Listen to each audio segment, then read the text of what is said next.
Hi everyone, welcome back. So in this quick video, I'm gonna show you how you can put a page number in Google Doc. So just follow me and follow the steps. It's so easy and simple.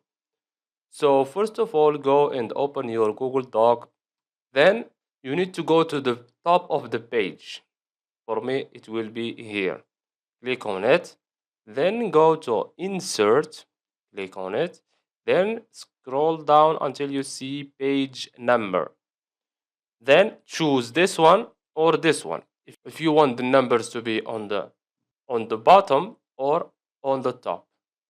For me, I want them to be on the bottom. Click on it. Then click on Option.